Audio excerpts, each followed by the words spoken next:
Really? You said I couldn't cook. I repeated as if the words were meant to echo forever. I was sitting at the counter of the little diner where we'd met, the sound of clinking cutlery mingling with soft chatter in the background, when the memory of his sneer came flooding back.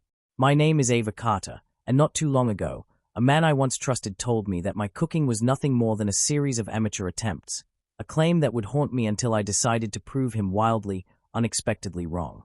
It all began on an ordinary Saturday afternoon when I was invited over for dinner by my then-boyfriend, Eric. I had spent hours preparing what I thought was a comforting meal, a creamy roasted chicken with lemon herb potatoes and a side of seasonal vegetables. As I proudly presented the dish, he took one bite, paused dramatically, and with a dismissive laugh, said, "Ava, I'm sorry, but you really couldn't cook to save your life." His words stung, and the disappointment in his eyes made me feel exposed in a way I hadn't anticipated.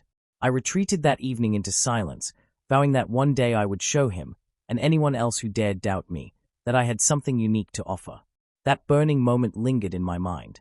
I poured my heart into improving, experimenting with recipes and flavors until my small kitchen became both a laboratory and sanctuary for my culinary dreams.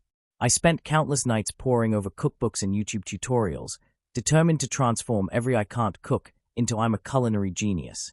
Every failed dish, every burnt meal, was not a defeat but a lesson, a stepping stone on the path to something greater.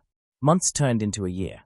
Slowly but surely, my skills sharpened, and I began to develop a style that was distinctly mine, bright, innovative, and full of unexpected twists that transformed simple ingredients into masterpieces.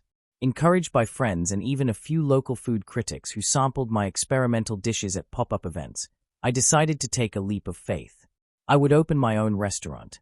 The idea took root one crisp autumn evening as I sat alone in a cozy corner of a local cafe, scribbling notes on a napkin.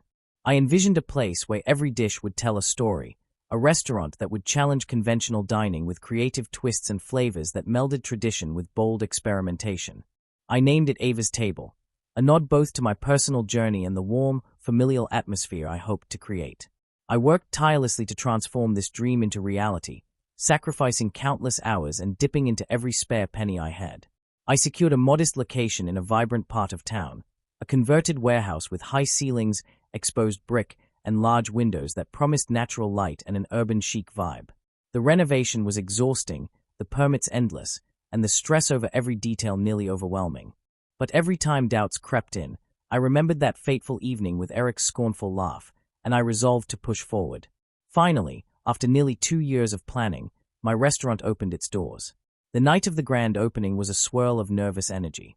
I greeted every guest personally, making sure they felt like part of something special.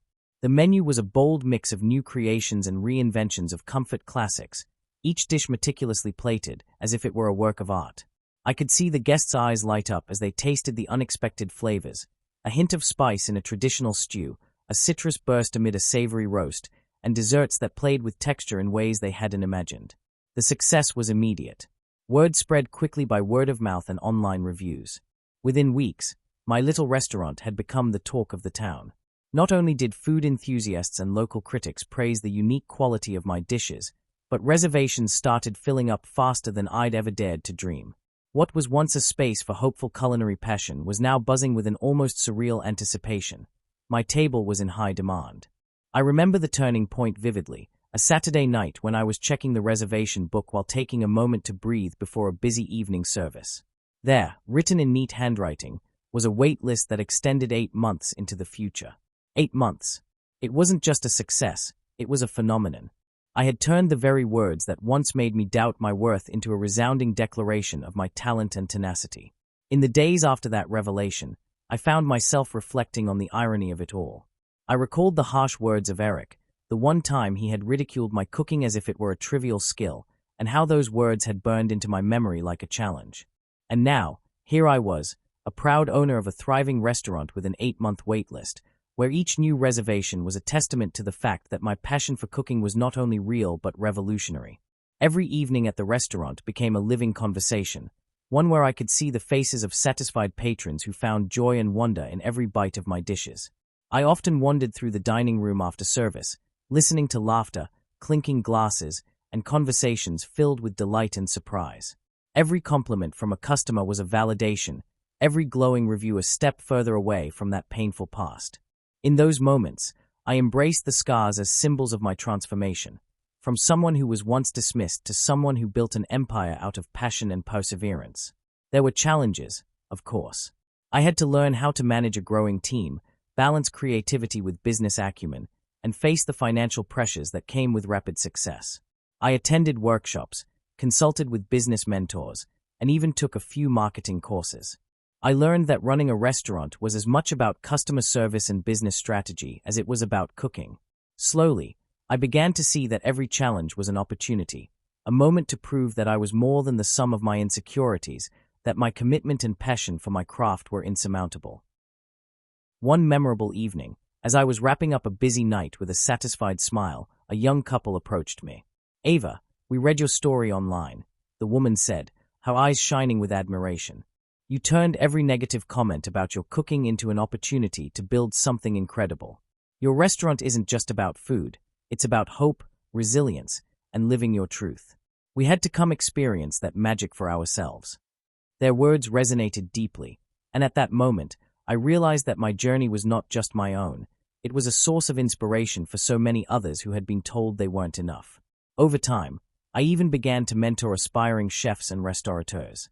I shared my story openly at local community events, talking about how that one dismissive comment had sparked a revolution in my life, how every late night in a cramped kitchen had built the foundation of my success. When someone tells you that you can't do something, let it be the fuel that drives you, I would say, because the only limits that exist are the ones you place on yourself. And as I spoke, I saw a room filled with hopeful faces, young artists, culinary dreamers, all eager to carve out their own paths, unburdened by the judgment of others. My blog, From Flames to Fame, where I had chronicled every twist in my journey, from the heartache of rejection to the exhilaration of opening Ava's table, became a viral sensation. Social media buzzed with hashtags like #CookingRebellion and #Avastable, and readers flooded in with messages of support and admiration. Each comment was a gentle reminder that I was not alone in my struggle, that there were countless souls out there who had been told they were too ordinary, not creative enough, or simply not worth the effort, only to find that their true potential lay hidden in the quiet determination to rise above. One particular email that warmed my heart came from a renowned food critic. "Ava," the email read, "your story is as inspiring as your cuisine. You turned every insult into a stepping stone, and your journey from being dismissed to running one of the most sought-after restaurants in the city is nothing short of remarkable. I hope others can learn from your resilience and passion." That email was a victory, a symbol that every moment of self-doubt had been transformed into a legacy of strength and creativity. Even more unexpectedly, a few years later, I ran into Eric at a local charity event. He had changed, he looked older, more subdued, and I could see traces of regret in his eyes. He approached me hesitantly. "Ava, I just wanted to say, I'm sorry. I never believed in my own words back then. I was wrong."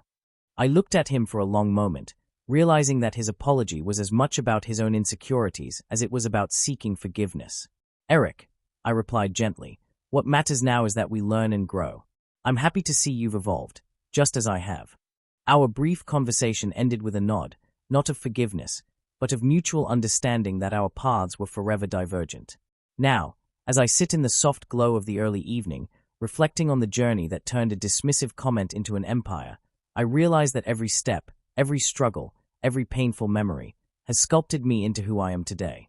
My restaurant, with its 8-month waitlist, stands as a testament to the power of perseverance and a reminder that no one can define your potential with a single, careless remark.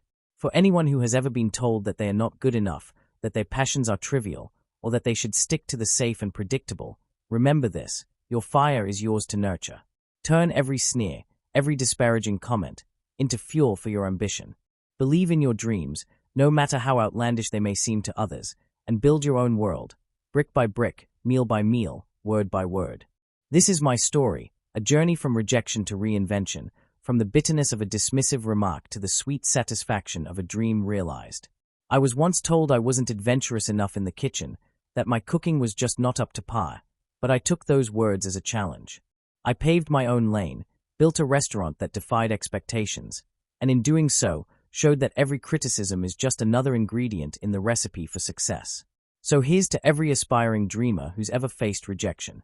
Embrace your truth, stand firm in your vision, and let every setback be the spark that ignites your greatest achievements. Because when you turn pain into purpose and let your passion lead the way, the world will eventually have no choice but to recognize the brilliance of your light.